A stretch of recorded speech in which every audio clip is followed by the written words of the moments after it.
My 26 female mom passed away when I was 18. She was a single mom, and my only other family was my Aunt Marissa. Marissa refused to take me in or help me because you're grown. You can stand on your own 2 feet. Marissa's boyfriend was nice and would help, but Marissa eventually banned him from even giving me dinner or leftovers because I needed to grow up instead of expecting handouts. Luckily, my employer at the time helped me to get some affordable housing. I struggled for a long time, but I luckily don't have to live paycheck to paycheck anymore. Marissa's family is currently struggling, and she reached out to me through a mutual acquaintance. Marissa's boyfriend recently lost his job for a reason I'm not entirely sure about. Marissa stayed home and only did occasional work, like baking for friends' parties, so they're seriously struggling now. Marissa asked for just a bit of money or some unused food for my pantry to help keep them afloat. I called Marissa back and told her, "Hey, why are you asking for handouts? You're grown. You can stand on your own 2 feet." Marissa was angry, but I was just as angry back because she's the one who left me to fend for myself when I was a vulnerable 18-year-old who was barely out of high school and had just lost my mom, and now she wants help. I texted some information for a local food bank and other resources to Marissa's boyfriend, just for him and my cousins, but I didn't even respond to Marissa after the first phone call. Most people agreed with how I reacted to Marissa, but multiple people are telling me I was wrong and punishing the wrong people, because I know from experience that getting access to these resources can be a lot harder and take a long time, and Marissa's boyfriend and my cousin may need help immediately. These people told me that by being the bigger person and helping Marissa in her time of need, I could show Marissa how wrong she was and what a huge mistake she had made. I don't see it that way, at all. I feel bad for Marissa's boyfriend and my cousins, but if I help them, it would reward Marissa for refusing to help me during my own hard times. Am I the idiot? Not the idiot. Sometimes it's better to take the high road and be a better person. This is not one of those times. You gave your aunt the advice she gave you when you were a struggling 18-year-old. How could she do that to you and sleep at night is beyond me. But you at least gave her the names and contact info for organizations that can help her. That's more than she did for you. You owe this person nothing. Karma bites back. Agreed. Aunt can get a job and stand on her own 2 feet. And while she looks, she can think about what she did. Besides that, OP is 26 and hasn't had an easy start in life. She's not likely to have that much in the way of additional resources and would be far better off saving anything extra for her own safety if she needs it in the future, as the aunt wouldn't help out. To be entirely fair, it feels like the people telling her to take the moral high ground could also chip in. OP yelled to these people to pony up the assistance to Marissa. Also, has the aunt ever apologized? If not, invite her boyfriend and your cousins to eat at your house on a regular basis. Marissa can find her own food. It would certainly be generous of you to help Marissa out if you could afford to, especially if she has kids who are blameless and suffering for their parents' choices. But you're absolutely not morally obligated to do so. Marissa banned her boyfriend from even giving you dinner leftovers because you needed to grow up instead of expecting handouts. What the actual heck? Even if you decide to take the moral high ground and help for her kid's sake, you need to remind Marissa of her past actions.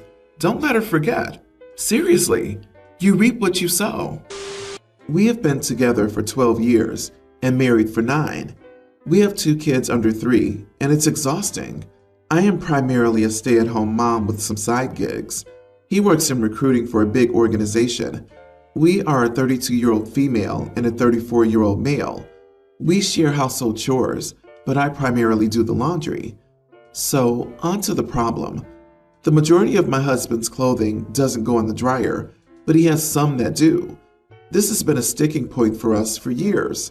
I have ADHD and poor working memory, so it's like a horrible game show where someone tells you to sort out objects without any pattern or reasoning other than this shirt is older, these jeans are newer, etc. It's confusing, and I've tried to figure out which is which, but inevitably mistakes happen, and things end up in the dryer.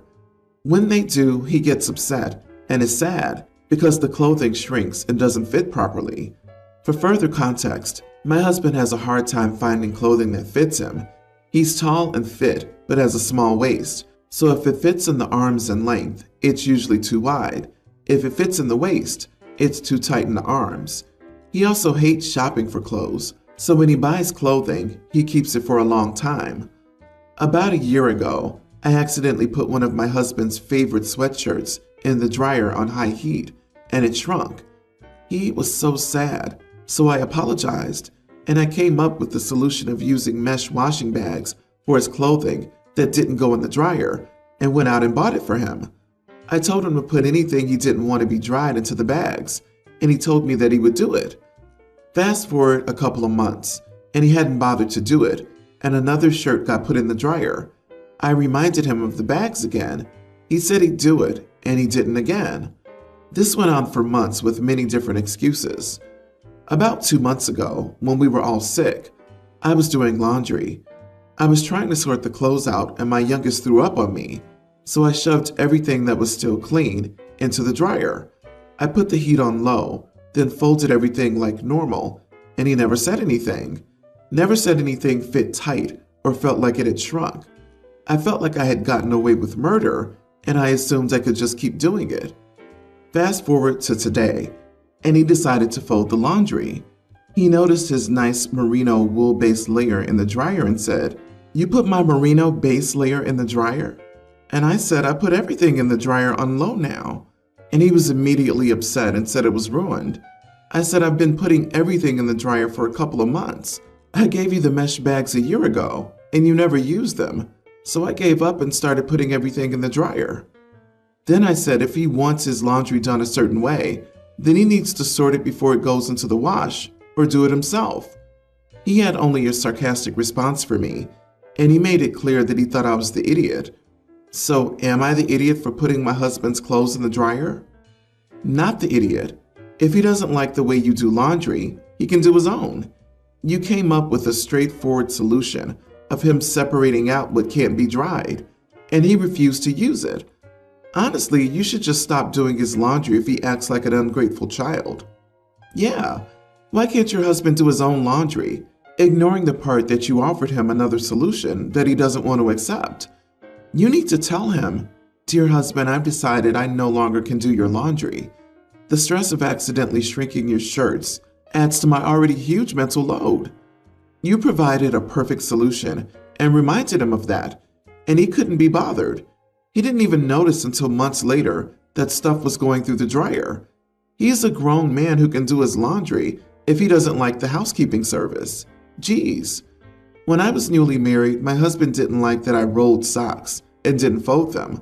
I also didn't hang his shirts in the same direction by color. My husband has been doing his own laundry for 35 plus years, and I suggest you have your husband do his own laundry too. I, 36 female, am engaged to a wonderful man, Mike, 41. We both have children from previous relationships. I have a young teen daughter, and he has a kindergarten-age son, Luke. Luke's mom is Mike's ex-wife, Ashley. Mike has had some issues with never telling Ashley no about taking Luke on nights we aren't supposed to have him. He's canceled dates with me and family trips, etc., but Ashley asked him to take Luke with some frequency out of the blue. He used to be much worse about it, but he's gotten better and has only been asked as a last resort. Well, this past Friday, Ashley called us asking us to babysit because she had concert tickets for Saturday night. Mike had to work, so he couldn't, and then it turned to me. I had already planned to have a mom-daughter date with my daughter that evening, so I reserved us mani-pedis and a nice dinner. These mom-daughter dates are important to my daughter and me, since she's going through the mess that is puberty. I told Ashley I had other plans.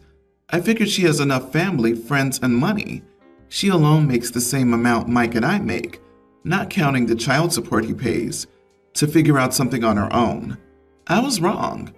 Saturday night, and she was in a tizzy, blowing up Mike and my phone, begging us to take Luke that night.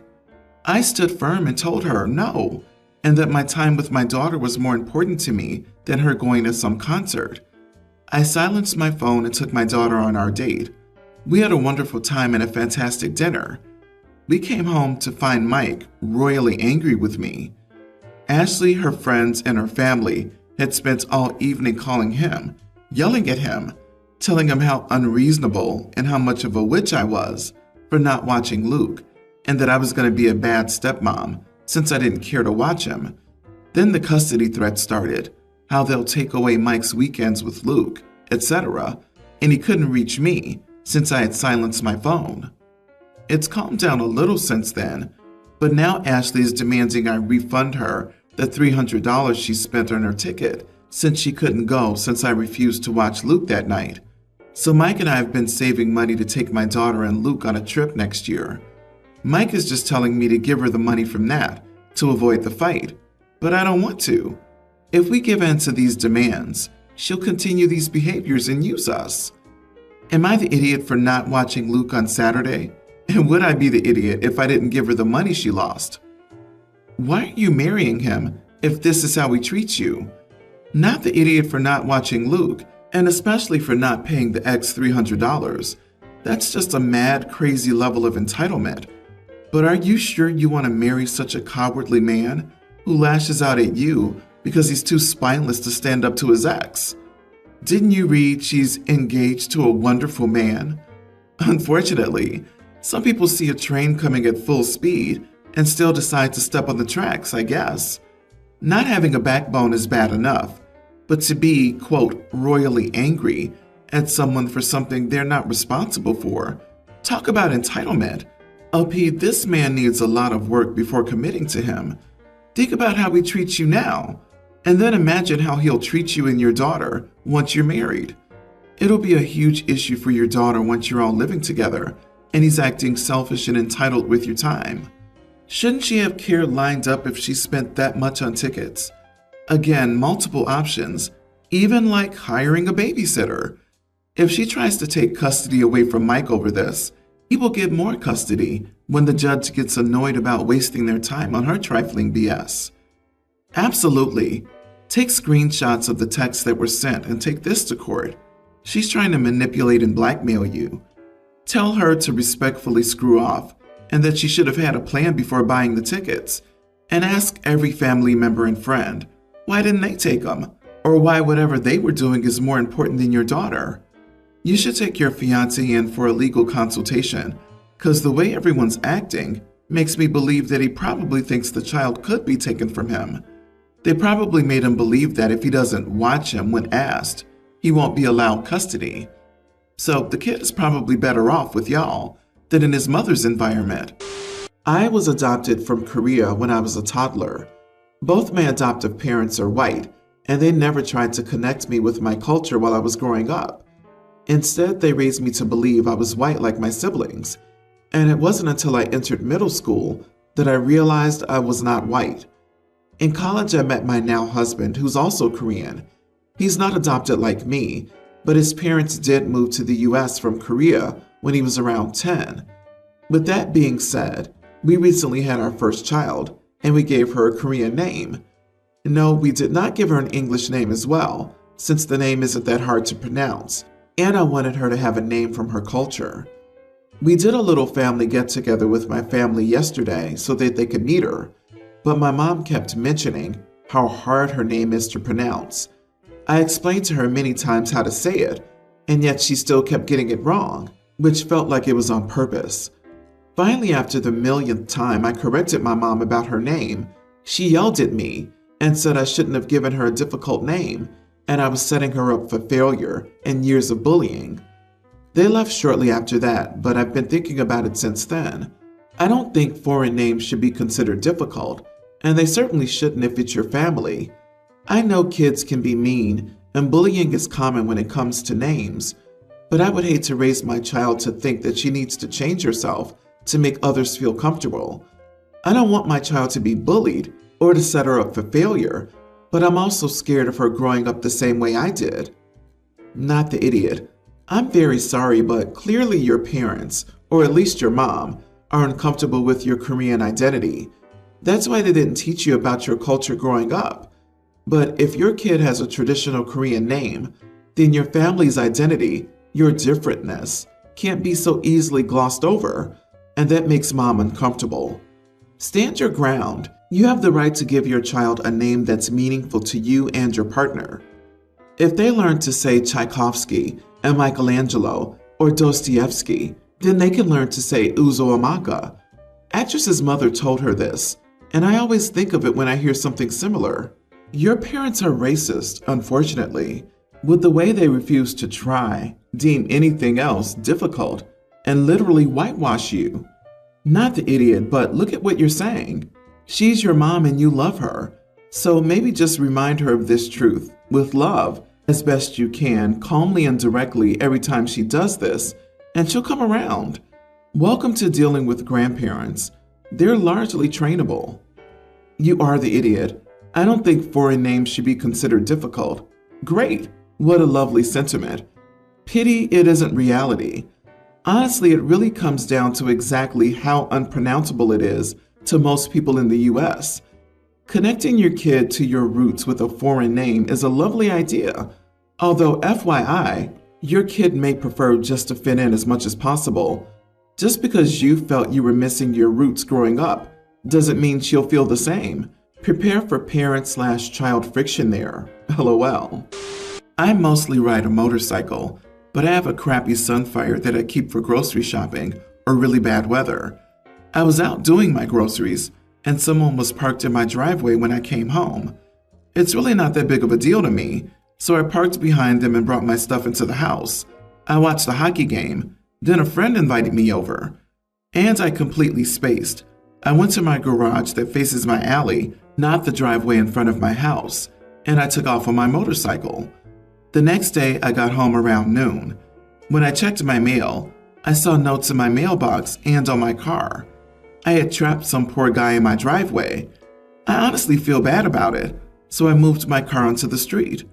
My neighbor came over to yell at me for trapping her daughter's boyfriend in my driveway. I apologized and mentioned that I had been home for nearly 4 hours before I left, and they could have asked me to move at any time, and I would have. She said she saw me come home, but didn't want to bother me until it was time for him to leave. And when they came around 10 at night, I wasn't home, and they don't have my number.